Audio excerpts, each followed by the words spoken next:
पल्ली साइड में देखें तो यहाँ पे एक लगा हुआ है कब्रिस्तान, तो इससे आपको पता चल जाएगा। दूसरी साइड में ये दिख रहा है ना, ये सारा कब्रिस्तान है। और यहाँ पे एक और मंदिर है, बद्री नारायण करके। कौन लगाया टीका? कौन लगाया है? ये पुजारी जी लगे मन डाउन है। ये मंदिर का अंदर का प्रांगण है और यहाँ पे पानी होने के लिए व्यवस्था है, नल लगा हुआ है। और ये जो मंदिर है ना, ये बद्री नारायण का मंदिर है। इसमें कुछ पुजारी जी रहते हैं, लेकिन वही है कि रात को फिर वापस चले जाते हैं। ये माता शीतला का सामने यहाँ पे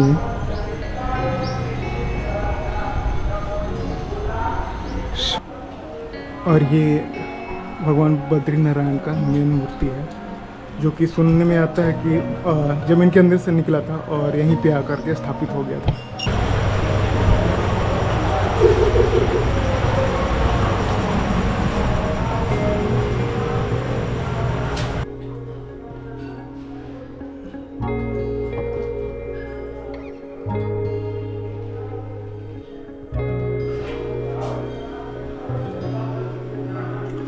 और ये जो कि जितना कंस्ट्रक्शन देख रहे हैं ना, ये बहुत पुराने ज़माने का है।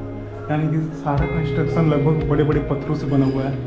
तो पहले के टाइम पे पट्टिया होता था, हम लोग जो पहाड़ों के उससे स्लाइसिस काट कर पिलाते थे ना पत्थर, उसको हम लोग पट्टिया बोलते थे। तो ये बड़ा वाला है, बहुत बड़ा है, और उससे ये सारा कंस्ट्रक्शन हो रखा है।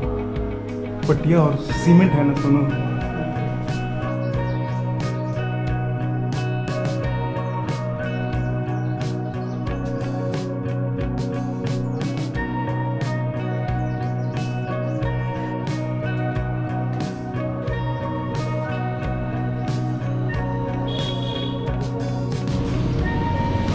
ये सब जितनी दिख रही है ना, सारे सोनू को फ्रेंड है।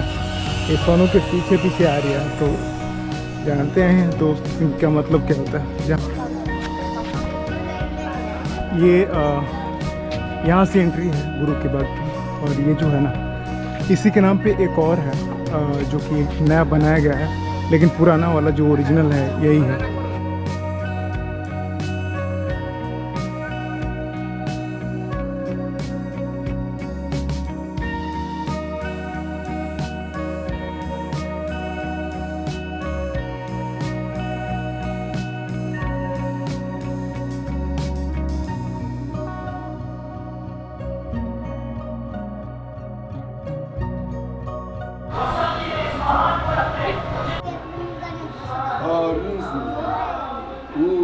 बेल्ट वाला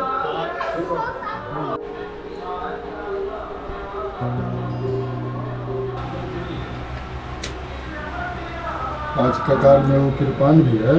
अच्छा।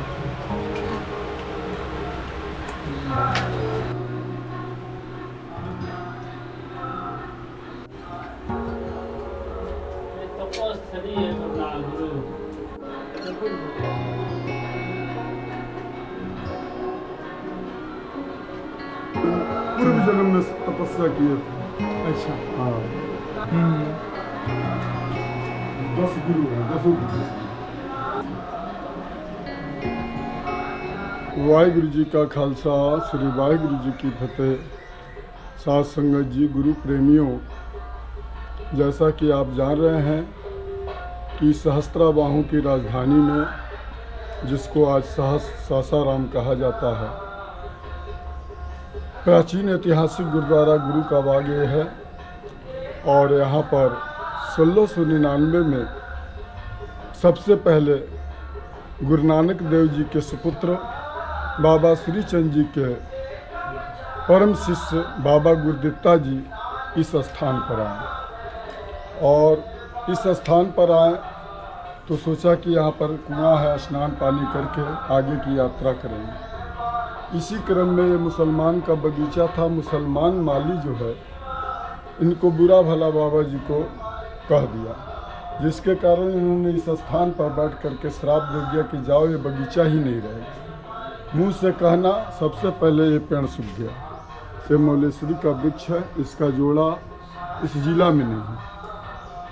तो ये सूखा, इसके बाद 52 बीघा ये बगीचा सूख गया। जब सूख गया तो माली घबरा गया वह जा कर के अपने मालिक खनखा को कहता है कि कोई साधु आ गया है, बगीचा सुखवा दिया। जब खनखा आता है तो देखा कोई साधु बैठा है ध्यान में।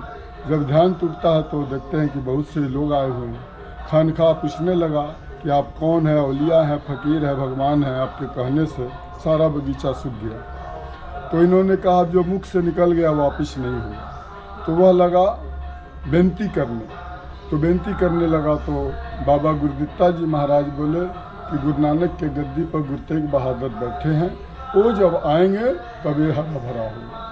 तो गुरु तेग बहादुर जी महाराज 1666 ईस्वी में आनंदपुर साहब से चलकर प्रयागराज होते काशी होते हुए कर्मनाशा नदी को तारते हुए यहाँ पर एक भक्त थे चाचा भग्गूमल, उनको दर्शन दिए। दर्शन देने के बाद इस बाग में आए, और इस बाग में जब आए घोड़ा लेकर, जिधर जिधर घोड़ा गया उधर हरा भरा हो गया।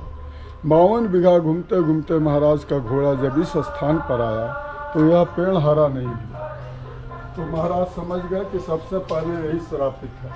तो इसमें उन्होंने घोड़ा बांध कर के इस स्थान पर बैठे और 21 दिन तपस्या की। 21 दिन तपस्या करने के बाद 21वां दिन इसमें पत्ती आ गया। जब पत्ती आ गया तो वे जाने लगे। इसी क्रम में खनखा नवाब को पता चला कि गुरुजी आए हैं और जा रहे हैं, अब मेरा बगीचा हरा भरा हो गया। तो वे आके चरणों में गिर गए। तो गुरुजी पूछे बगीचा किसका है? तो गुरु तेग बहादुर जी महाराज जब पूछे तो कहा कि गुरुजी सब आपका है। 52 बीघा 3 गांव दान पत्र लिख करके उनके चरणों में रख दिया। उसी समय इसका नाम गुरु का बाग पड़ गया और उसी समय से यह गुरुद्वारा चला आ रहा है। तो महाराज को यहाँ नहीं रहना था, उस समय महंती परंपरा थी। उन्हीं के जमात में राजा दास नाम के एक उदासी साधु थे, उनको यहाँ का महंती दे करके गुरु तेग बहादुर जी महाराज और आगे की यात्रा की। तब से और अभी तक यहाँ महंती परंपरा चला रहा है और इसकी देखभाल महंत लोग करते हैं। आज हम यहाँ का महंत होकर के इसकी सेवा कर रहे हैं और ये बहुत ऐतिहासिक गुरुद्वारा है। गुरुजी जब कुआं पर स्नान करते थे तो उस समय का ये चौकी है पत्थर का, और यह चौकी कुआं पर रहता था। लेकिन किसी विद्वान आदमी ने आया और इसका रिसर्च किया तो वो खुद वहाँ से उठा करके यहाँ रख दी कि नहीं, इस पर दूसरा कोई बैठ करके नहीं नहाएगा, यह दर्शनीय रहेगा। तो उस समय से इसको यहाँ विराजमान किया गया। बाबा जी एक चीज़ और बताइए, सुनने में आया है कि जो गुरु गोविंद सिंह जी थे उनका भी शायद जन्म यहीं पे हो जाता है। हाँ, 2-4 दिन और रहते तो यहाँ जन्म हो जाता। लेकिन यहाँ से जाने के बाद पटना साहिब में माता जी का तबीयत बिगड़ गई। उधर आसाम गुरु जी चले गए और इधर गुरु गोविंद सिंह का प्रकाश। अच्छा पटना साहिब। अच्छा, तो मतलब यहीं से होकर के हाँ, यहीं से 4 दिन और रह जाते तो यहीं पर। अच्छा। तो लेकिन वो तो सब लिखा हुआ है। हाँ, कहाँ जन्म लेना है, कहाँ मृत्यु होगा, है ना? बिल्कुल, ये कोई नहीं जानता है।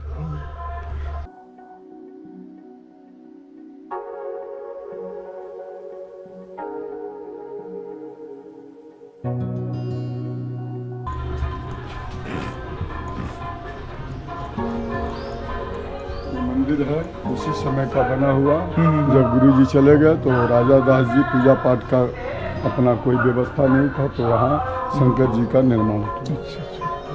उसी समय का ये चला रहा। और यह खूह है।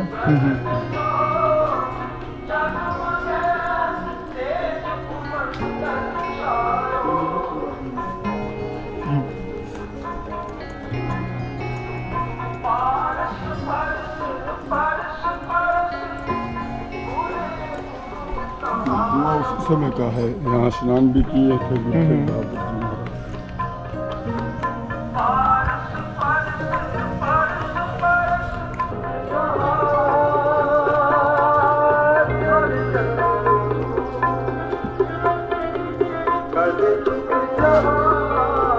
यह बगीचा जो देख रहे हैं एक समय था कि सब सूखा था, लेकिन गुरु जी का कृपा हुआ तो आज सब हरा भरा। लेकिन दुख का बात है कि सब अतिक्रमण में है। अच्छा, गुरु जी का बगीचा सब आज अपने अपने अधिकार में लिए हुए कि मेरा है। अच्छा। जिसके कारण यहाँ का विकास जो है रुक गया है। संगत से सरकार से निवेदन है कि इस गुरु के बाग के अतिक्रमण 52 बीघा जमीन को अति कराकर छुड़ाकर और गुरु के बाग को बाग किया जाए और यहाँ बहुत से चीज़ खुल सकते हैं। तो बाबा जी यहाँ पे जो आसपास दिख रहा है इसके बाद में खेती होता है या फिर क्या लोगों सब ने बगीचा है, सब बगीचा है ना? सब बगीचा है। बस लोगों ने कंट्रोल कर लिया है कि ये कंट्रोल कर लिया हमारा है। है। और अभी फिलहाल में कुछ उधर बगीचा काट करके अभी खरीद बिक्री हाँ हाँ, भूमाफिया लोग। अच्छा। तो ये कब तक खुला रहता है गुरुद्वारा वैसे? वैसे तो सुबह मैंने 4 बजे भोर से लेकर के और 10-11 बजे तक और फिर शाम को 4 बजे से 7 बजे। शाम 4 से 7 बजे तक कोई भी आ सकता है ना?